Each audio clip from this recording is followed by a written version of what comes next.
నా తండ్రి ఇంటిని వ్యాపారపు టిల్లుగా మీరు దొంగల గుహగా చేస్తారా అని చెప్పి వాళ్ళందరినీ తోలివేసేసి దేవాలయాన్ని పరిశుద్ధపరిచినటువంటి మహాపర్వదినం ఈ మట్ల ఆదివారం.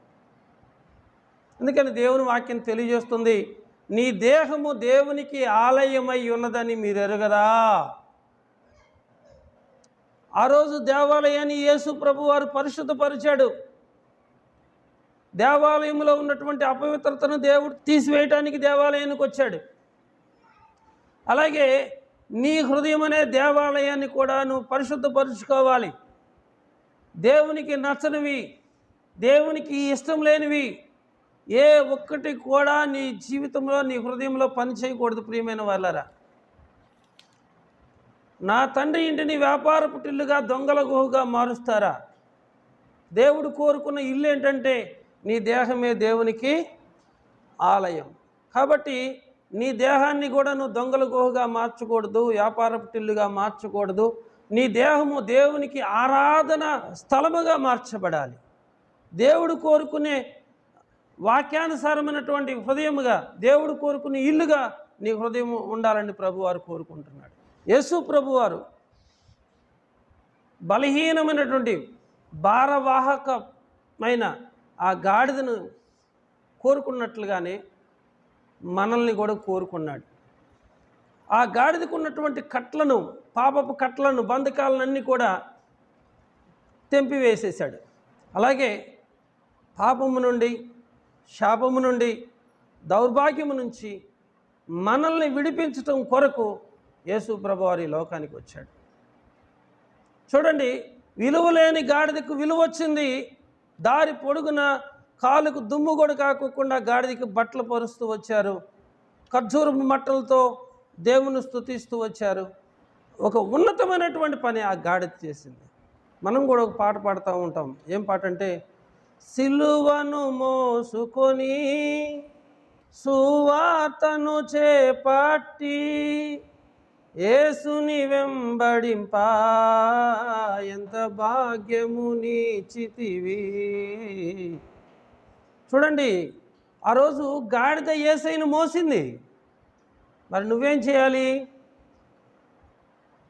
యేసయ్య బరువు భారాన్ని మనం కూడా మోయాలి. అందుకని దేవుని సేవకుడు పాడతాడు, సిలువను మోసుకొని సువార్తను చేపట్టి యేసును వెంబడించాలి.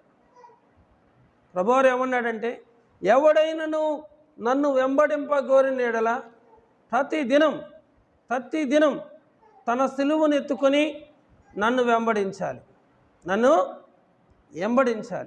నాగటి మీద చెయ్యి పెట్టి వెనుక తట్టు చూసిన వాడు దేవుని రాజ్యంలో ప్రవేశించలేడు.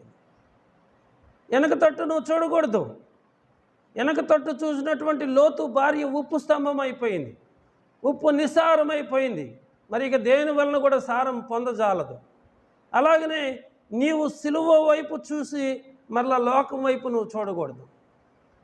సిలువను మోసుకొని స్వార్థను చేపట్టి నీ జీవిత కాలమంతా, బ్రతికినంత కాలము మరి ప్రభువుకు సాక్షిగా నువ్వు జీవించాలి. అలనాడు ఆ గాడిదైతే ప్రభువారి యొక్క భారాన్ని ఎలాగైతే మోసిందో, నీవు నేను కూడా ప్రభువారి యొక్క భారాన్ని మోస్తే మనం ఎంతో ఆశీర్వదించబడతాం. ప్రభు దేవాలయానికి వచ్చి ఏం కోరుకున్నాడు? ఆరాధన చేయాలని కోరుకున్నాడు. కానీ ఆ దేవాలయం ఆరాధనకు యోగ్యంగా లేనప్పుడు వదిలిపెట్టేసి వెళ్ళిపోలా. అక్కడున్న పరిస్థితుల్ని చక్కబెట్టాడు. మరలా ఆరాధనకు యోగ్యమైన గృహంగా చేసినప్పుడు తన శిష్యులు ఒక మాటను గుర్తు చేసుకున్నారట. అక్కడ దేవుని ఇంటిని గూర్చినటువంటి ఆసక్తి మమ్మల్ని భక్షించుచున్నదని రాయబడి ఉన్నదని శిష్యులకు గుర్తుపెట్టుకున్నారట. దేవాలయము దేవునిది. ఈ దేవాలయాన్ని శుభ్రంగా, పరిశుభ్రంగా ఉంచవలసినటువంటి బాధ్యత ఒక్క దేవుని సేవకుడిదే కాదు, కానీ దేవుని యందు విశ్వాసం ఉంచిన ప్రతి ఒక్కరికి కూడా ఉంది. ఆయన ఇంటిని గురించిన ఆసక్తి మనం కలిగి ఉండాలి. ఆసక్తి లేకోకుండా ఆదివారం ఒకరోజు వస్తే కాదు. రండి, మధ్యలో నియామక కూడికల్లో, చక్కగా ఉపవాస కూడికల్లో దేవుని యొక్క మాటలు మీకు వినబడుతున్నప్పుడు అట్టి మాటల ద్వారా మీరు ఆత్మీయంగా మేలు పొందుకుంటూ ఆరోగ్యవంతులై మరి దేవుని యొక్క కృపలో మీరు బలవంతులుగా నడిపించబడాలనేది దేవుడు కోరుకుంటూ ఉన్నాడు. మందిరంలో ఉన్న కొరతలు తీర్చడం కంటే కూడా మరి మందిరాన్ని, దేవాలయాన్ని శుభ్రంగా ఉంచుకోవాలి. పరిసర ప్రాంతాలను శుభ్రంగా కూడా ఉంచుకోవాలి. దేవుడంట అనేక సందర్భాల్లో మనల్ని దర్శించడానికి మన ఇంటికి కూడా వస్తాడట. దేవుడు ఆయా సందర్భాల్లో మనల్ని దర్శించడానికి, మనల్ని ఆశీర్వదించడానికి మన ఇంటికి వస్తున్నప్పుడంట మన ఇంటి చుట్టూ ప్రక్కన ఏది కూడా అపవిత్రమైంది ఉండకూడదట. చుట్టుపక్కల దేవునికి అసహ్యకరమైంది, అపవిత్రమైంది ఏది కూడా ఉండకూడదట. మన ఇల్లు శుభ్రంగా ఉండాలి, మన ఇంటి చుట్టూరు కూడా చాలా శుభ్రంగా ఉండాలి. శుభ్రం లేని చోట ప్రభువు ఉన్నాడు. నీ దేహం శుభ్రంగా ఉండాలి, నీ గృహం శుభ్రంగా ఉండాలి, నీ గృహం చుట్టూరు కూడా నువ్వు శుభ్రంగా ఉండాలి. అపవిత్రత ఏదైనా ఉందంటే దేవుడు నిన్ను వదిలిపెట్టేసి వెళ్ళిపోతాడు.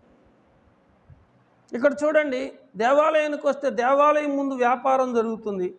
దేవుడు సహించలేకపోయాడు, ఆగ్రహంతో ఊగిపోయాడు, తాళ్లను కొరడాగా చేశాడు, ఎడ్లను, గొర్రెలను, రోకలు మార్చేవారిని, పావురాళ్ళు అమ్మేవారిని అందరినీ పారదోలేసేసాడు. ఆ రోకలు చల్లివేసేసి అని అంటున్నాడు, నా తండ్రి ఇంటిని వ్యాపార పుట్టిల్లుగా చేయకూడని. మన తండ్రి ఇల్లుది, మరి మనం ఆయన బిడ్డలమి.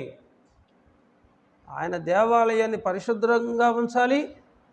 మన దేహం అనే దేవాలయాన్ని కూడా మనం పరిశుద్ధంగా ఉంచితే దేవుడు నిన్ను దర్శిస్తాడు.